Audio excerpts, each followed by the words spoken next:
super spectacular specialist shuttle. Let's get together for a huddle, but not too close, got to keep the bubble. Let's start learning, come on, let's hustle. We fit together like a puzzle. Library, music, art, PE. It's the super spectacular specialist shuttle.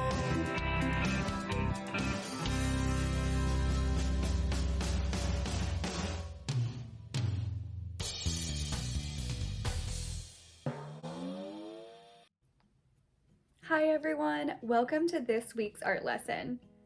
We hope you're having an awesome week and we really miss you. This week, we are going to be talking about the artist Jim Sardonis, who is an artist from New England. We will also be talking about the theme teamwork and how sometimes animals work together on teams.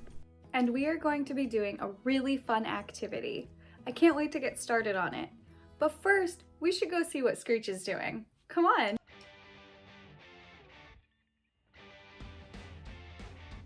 Screech, what are you going to make today? It looks like you and Stitch are going to make something. It has a pencil, a marker, and some watercolor paint.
Hey, those two whales together could make a pod.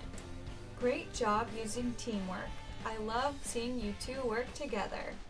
I love the backgrounds in both of your paintings. I'm seeing lots of patterns and colors. Great job.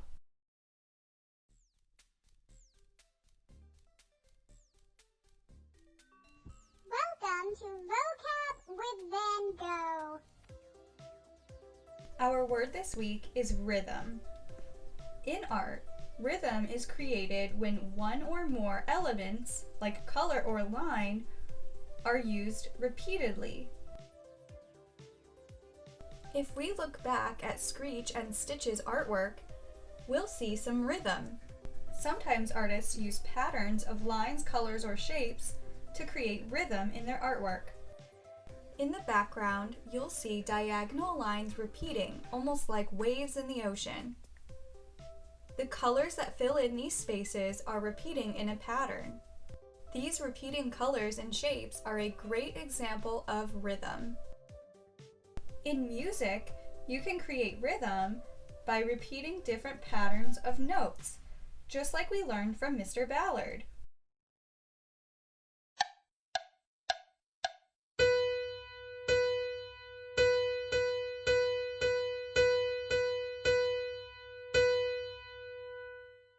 In this example, you'll notice different lines and colors repeating. The dancers almost look like they're actually moving because of the way the lines are repeated. This is a good example of rhythm in artwork. There is a similar rhythm in this picture.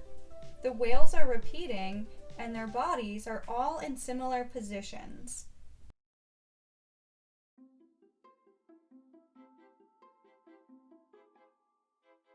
Welcome to Frida's Fellow Artists. This week, our featured artist is Jim Sardonis. He is a sculptor from New England. He actually went to Phillips Exeter Academy.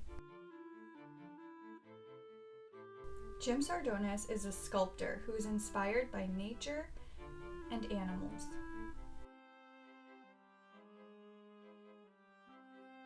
Hey, is that Screech?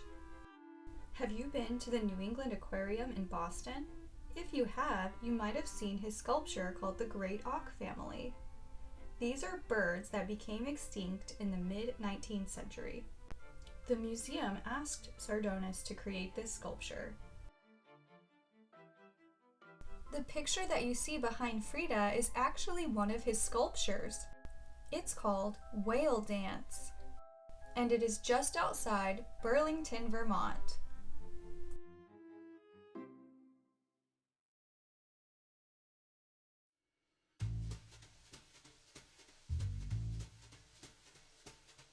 Welcome to Salvador's Sillies. What do polite whales say? Your whale come.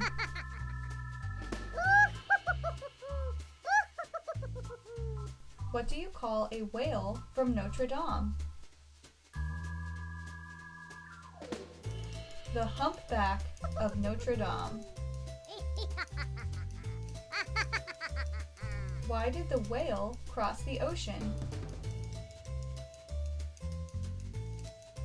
To get to the other tide. What do whales use for money?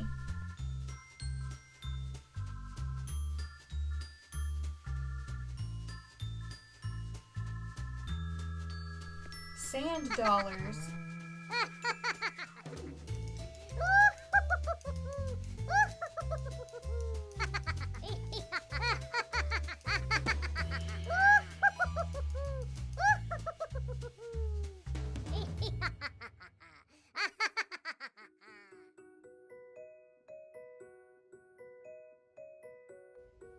Welcome to Monet's Maker Station.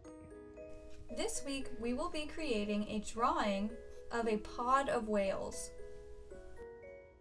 Whales work together as a team in many different ways. One way is that they hunt together. They eat krill and other small fish. Working together as a team, humpback whales use a method called bubble net feeding. They surround krill in a circle and each release air bubbles that trap the krill, and then they can enjoy their meal together as a group. Another way that whales work together as a team is by communicating. They travel in pods and use clicks, whistles, and pulses to communicate.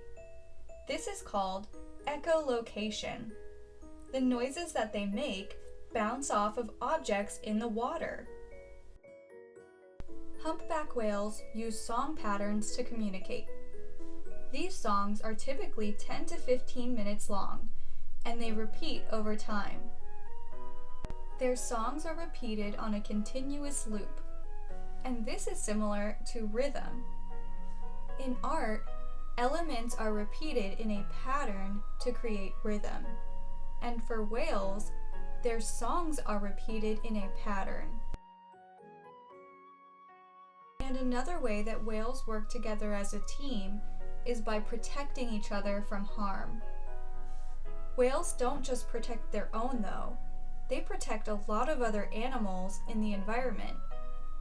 Whales have been known to help humans. They've also been known to protect seals and other kinds of fish in the ocean. Whales are perfect role models when you're thinking about the idea of teamwork. You will need a piece of paper, a pencil, a black marker for outlining, and something to color with. If you are working in a group, you will also want scissors to cut out your whale so you can add it to the pod. In this activity, I will show you how to draw a whale. I will show you how to draw a whale facing left and facing right, depending on your preference. You can choose to add a background like Screech and Stitch did, or you can choose to cut out your whale and add it to your classes to create a pod of whales.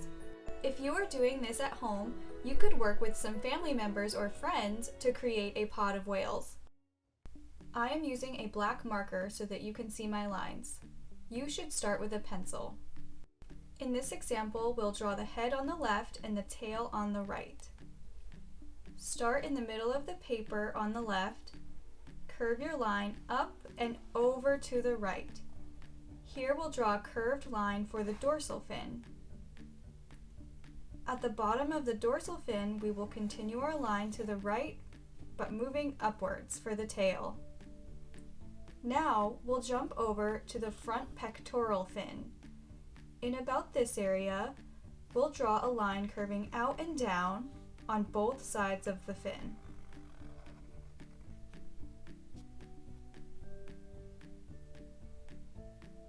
Now, moving back towards the mouth, we'll draw a line curving down and over. It goes underneath that pectoral fin. That's why we drew that one first. On the other side, we'll continue the line going to the right and then up. Next, we can draw the tail fins. These are called the flukes. On each end of the tail, we'll draw a diagonal line coming outward. Then, at the points, we'll draw a curved line coming in on each side like the top of a heart. Next, we'll draw the line separating the whale's head from the throat.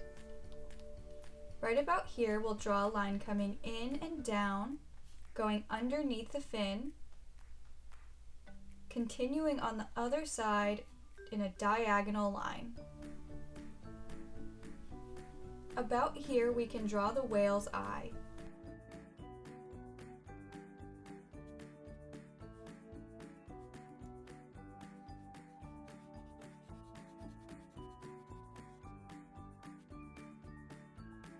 On the whale's throat, we will draw some lines curving down. These are called the throat grooves.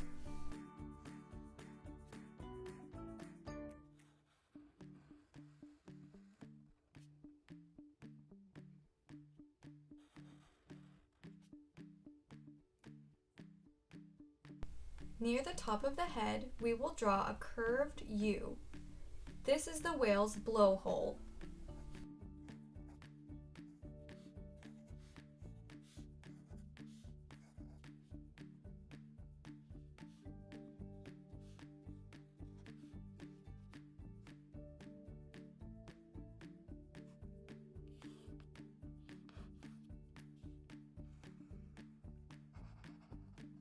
When you are finished drawing, it is time to add color.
If your whale is facing to the right, you will start on the right side instead. Draw your curved line coming into the left, draw the back dorsal fin, and then continue drawing a line that goes left and then up towards the tail. For the front pectoral fin, draw two curved lines coming downward. Draw the whale's throat coming to the left, behind the front fin, and then continuing up towards the tail. For the tail or flukes, draw two diagonal lines coming outward like a V, and then draw two curved lines coming in like the top of a heart. Draw the whale's mouth and throat line coming into the left, going behind the pectoral fin, and then continuing after with a diagonal line. Draw some curved lines for the throat grooves Add the whale's eye, and then the blowhole. Draw another fin behind the whale to make it look 3D. Add textures all over the whale.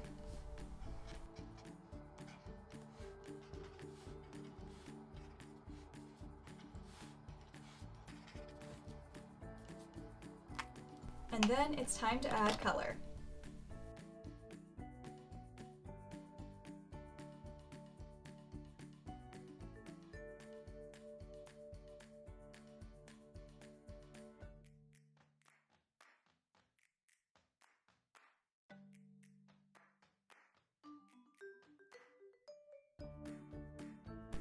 Each person in your class can create a whale.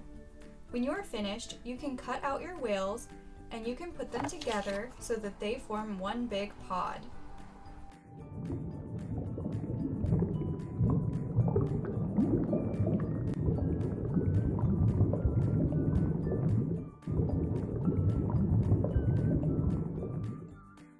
We hope that you had fun. We'll see you next time.